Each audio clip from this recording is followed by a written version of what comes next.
Құрметті театр сүйер көрермен, Хадиша театр қолға алған кейіпкер жобасы өз жөнімен жалғасын табуда. Бағдарламамыздың бүгінгі қонағы Хадиша Бөкеева атындағы Батыс Қазақстан облыстық қазақ драма театрының актері, мәдениет саласының үздігі, Қазақстанның еңбек сіңірген қайраткері Ербол Есендосов. Аға, қош келдіңіз. Өмір дерегіңізге көз жүгірткем, сол кезде негізгі мамандығыңыз ретінде мүлде басқа сала көрсетілген екен. Ал театр сахнасын таңдауыңызға не түрткі болды? 1992 жылы мектепті тәмамдағаннан кейін ауыл шаруашылық институтының мал дәрігерлік факультетіне оқуға түскем. Енді бұған ата-анамның бір жағынан жаңағы себепші болды, сол оқуға бар. Қазір ауыл шаруашылық саласында ол кезде 80 жылдардың аяғында кеңес одағының кезі, заманның кішкене совхоз, колхоз деген болды ғой. Ол кезде мал дәрігерлерінің дәурені жүріп тұрған кез, сондай ойлармен бар деген болар. Енді мен не түрткі болды деп жатсыз, жалпы бұл өнер деген әкенің қанымен, ананың сүтімен келеді дейді ғой қазақта. Сол әкем енді өнерге бір табан жақын кісі болған, өзі мектепте жаңағы спорт пәнінің, жаңағы дене шынықтыру пәнінің мұғалімі болса да, бірақ өзінің табиғи бойындағы бір дарыны болды, ән айтты. Ән айтып Мәскеуге де барды, Алматыға да барды, жаңағы халықаралық деңгейдегі, республикалық деңгейдегі, облыстық деңгейдегі бүкіл байқауларға қатысып жүрді. Содан бір жұққан болар деп ойлаймын. Жаңағы сол мектеп кезінде мен 3-ші класста оқып жүрген кезден бастап ән айта бастадым сахнада. Сол жаңағы мынау ауыл шаруашылық институтына түскен кезде де жаңағы концерттерде қала берді, анау КВН деген болды ғой, КВН әлде бар ғой. Сол кезде КВН-ге ойнап, содан бастап жаңағы облыстың атынан қалалық жаңағы құрамаға еніп, КВН-дердің жаңағы құрамында болып, содан жаңағы республикалық деңгейге дейін сөйтіп оқып жүрген кезде ауыл шаруашылық институтында бізде актовый залда үлкен жаңағы сахнамыз бар.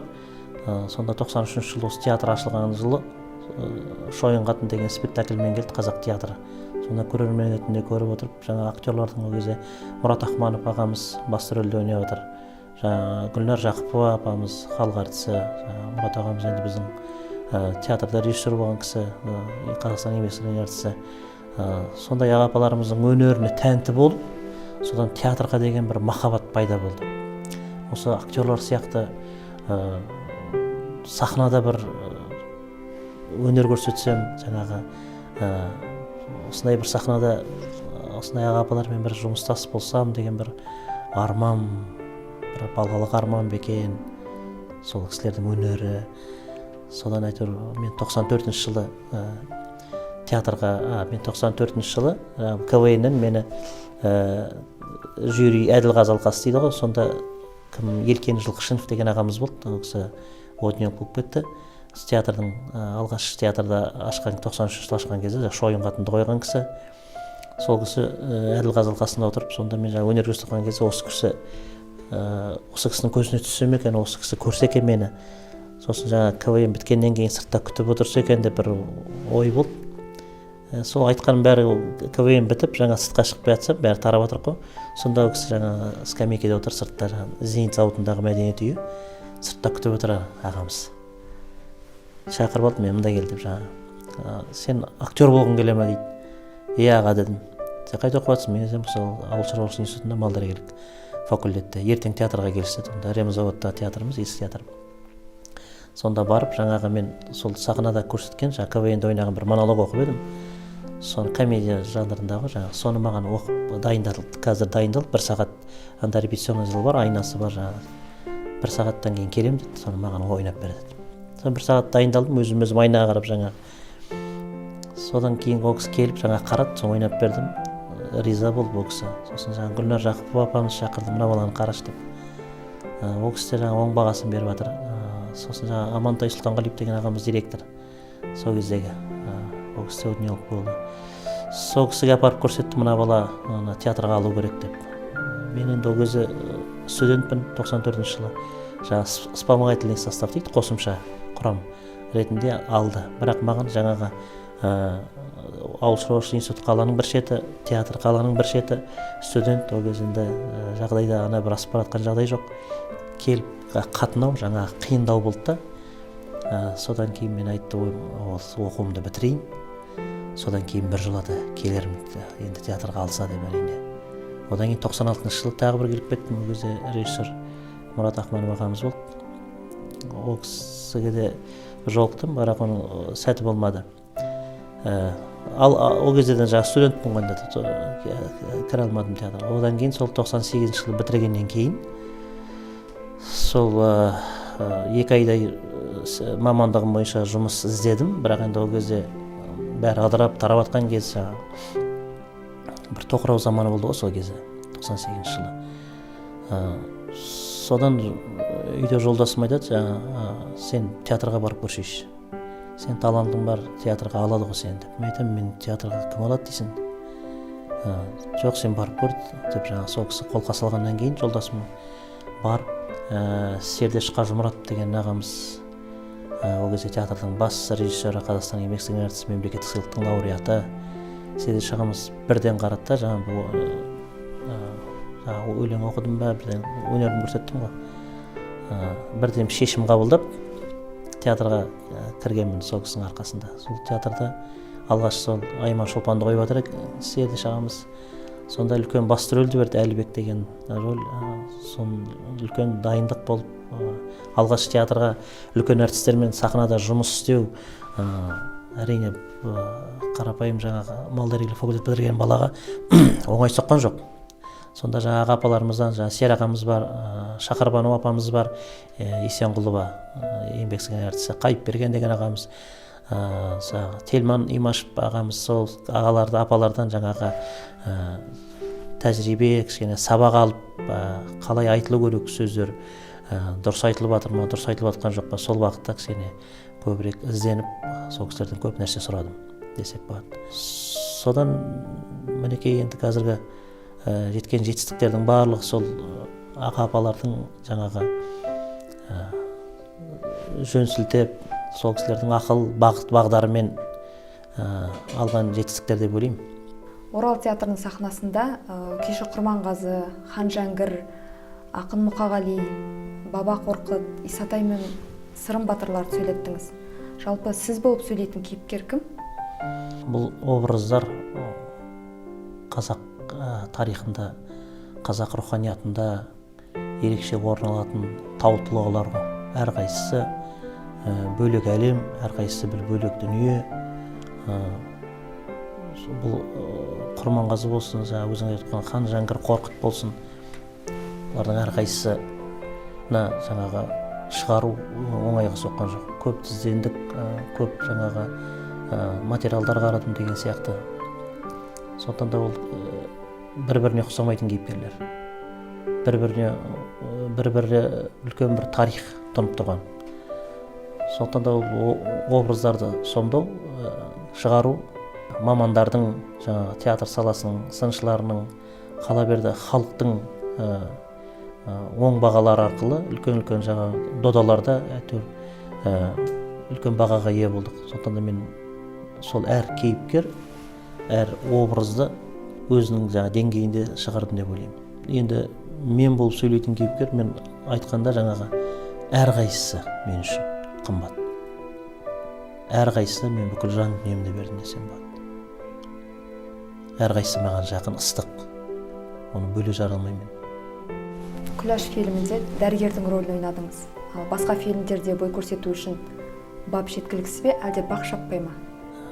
Енді Күләш фильмінде дәрігерді Баян Мақсатқызы Шайын Продакшн деген компания түсірді. Біздің тек қана мен емес, біздің театрымызда, Орал қаласында түсірілгеннен кейін біздің театрымыздың көптеген актерлары, актрисалары сол фильмде бой көрсетіп қалды. Мүмкіндік болды біздің әріптестерге жұмыс істеуге, жақсы дүние шықты деп ойлаймын. Енді басқа да фильмдерде енді әрине ол шақыру болып жатса, оған бапта, бақта бәрі де келе жатады ғой, өзінің жаңа қарқынымен, өзінің дәрежесінде. Одан кейін мен Алматыда «Пришельцы в ауле» деген бір фильмге түскем, комедиялық, фантастикалық комедия. Фильм орысша түсірілді, орысша ойнадық бәрін, орыс тілінде. Бірақ ол жаңа премьерасы, презентациясы 2016 жылы 15 желтоқсанда Қазақстандағы бүкіл кинотеатрлардан көрсетілді, бір жұмадай көрсетілді. Одан кейін ол көрсетілмей қалды. Белгілі бір себептер болған секілді, әлі күнге дейін жаңа интернет желісіне салынған жоқ, әлеуметтік желіде жоқ. Соны енді болашақта көрсетім бар деп ойлаймын. Енді әрине шақыртулар түсіп жатса, кинодан бақсынаған жақсы ғой. Жалпы актер болғаннан кейін, актриса болғаннан кейін, әртіс адам өзін қай жағынан болса да бағын сынап көру керек. Кино саласы болсын, басқа сала болсын, бәрінен көру керек та. Сонда да ол алдағы уақыт көрсете жатар. Шақырып жатса әрине қарсы емеспіз. Талай мықтыдан тәлім алып, бүгінде қалыптасқан тұлғасыз, жастарға азды көпті ақыл кеңес айтатын жастасыз. Өміріңізге және өнеріңізге көңіліңіз тола ма? Өмір болғаннан кейін ол жақсы мен жаманы қатар жүреді ғой. Қайғысы мен қуанышы қатар жүреді. Бірақ соның барлығында да көбіне жақсы адамдар кездеседі. Көбіне ішінен жек көретін адамдар да болады ғой әрине, бірақ оның барлығын кешіре салу керек та. Ал өнерде де сол өмір мен өнер, енді сол өмірім өнер жолына арналғаннан кейін өнер саласында енді сахнада адал еңбек етуге тырысып бағып жатырмыз ғой. Өнер жолда әрине оңай емес. Абай атамыз айтады, оқу инемен құдық қазғандай деп. Өнерде дәл сондай қиын жол, бірақ сол осы жолда келе жатырмыз. Ыстық суығына төзіп, отымен кіріп, күлімен шығып дейді қазақта. Шүкір Аллаға, енді бұл өмірде де, өнерде де ешқандай жаңағы бір қатты кедергілер болды деп ойламаймын. Бәрі өзінің ретімен. Қиындық болса жеңе білу керек. Актердің миссиясы қандай? Актердің миссиясы ол актер болып қызмет еткеннен кейін сахнаға адал еңбек ету керек. Сахнаның киесі бар. Ол киелі. Ол өтірік ойнағанда жаңағы көзқарақты көрермен дейді ғой. Сенің бүкіл өнеріңе тамсанып, сүйсініп қарап отқан кезде көрерменді алдауға болмайды. Шынайы болу керек. Сондықтан да сахнаға жаңағы актер аянбай еңбек ету керек деп ойлаймын. Сондай уақытта. Өнерге енді келетін толқыннан не күтесіз?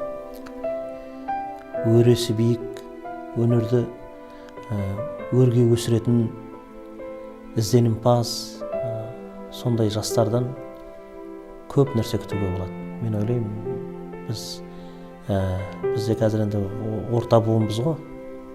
Біздің де әлі береріміз бар жастарға. Әлі халыққа көрсететін қойылымдарымыз, жақсы кейіпкерлерімізді, образдарымыз шығарамыз деп ойлаймын. Ал жастар артымыздан жаңағы өнерге жаңа қадам басып отқан жастар жаңағы бізден асып түссе екен. Олардың өнерлері онан сайын арта түссе екен. Қазақ өнерінің, қазақ театр өнерінің биікке шығарса екен деген, жаңағы әлемдік деңгейде көрсете білсе деген ойым ғой. Таразының бір басында көрермен көзқарасы, екіншісінде кәсіби маманның пікірі. Қайсысы маңыздырақ? Қайсысы дегенде кәсіби маманның пікірі де, көрерменнің пікірі де екеуі де маңызды. Оны бөлек жаруға болмайды. Кәсіби маман ол кәсіби тұрғыда өзінің деңгейінде жаңағы ой пікірін білдірсе, көрермен, қара халық, олар да өздерінің ойларын айтады.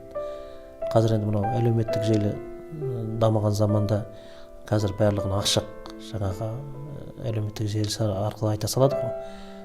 Олардың халықтың да жаңағы ойымен бөлісу керек. Олардың ойлары арқылы дұрыс нәтиже шығару керек. Әрине әртүрлі ойлары бар, бірақ бір ортақ соның пікірін таразылап, сол бір жаңағы кәсіби маманның пікірімен, жаңағы халықтың пікірімен, сол екі пікірден бір жақсы бір ой түйіп, дұрыс нәрсе шығару болады деп ойлаймын. Артыңызға бір ауыз сөз өсиет қалдыр десе, не айтар едіңіз? Өсиет қалдыратындай енді өзімді ондай тұлғамын деп ойлай алмаймын. Енді өсиет қалдыр десе, енді халық ең бастысы халықтың амандығы, еліміз тыныш болса екен, жалпы өнер, қазақ өнері, қазақ театр өнері болсын, жалпы қазақ өнері биіктей берсе екен деген. Өмірде және өнерде сізден кейін не қалады? Менен кейін қалатын сол сахнадағы сомдаған образдарым, өмірде ұрпағым қалады ғой, әрине. Сол адам баласы ұрпағымен бақытты, ұрпағымен бай дейді ғой.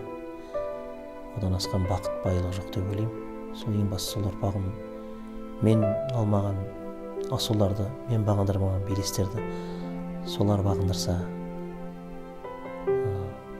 одан артық асқан нәрсе жоқ деп ойлаймын. Атыңызды ел тану үшін атақ алу маңызды ма? Ең бастысы ел таниды, халық бағасын береді. Халық жаңа сүйікті көрерменің сенің шын өнеріңді бағаласа, одан асқан атақ жоқ деп ойлаймын. Ол атақ білмеймін, ол қажет те болар деп ойлайды, қажет те болар енді өнер саласында жүргеннен кейін. Бірақ сол мен атағым осындай екен, атағым бар екен деп мен ондай бәлсіну деген нәрселер мен жүзде ұмытып кетемін кейде, ондай атақ бар екен мысалы.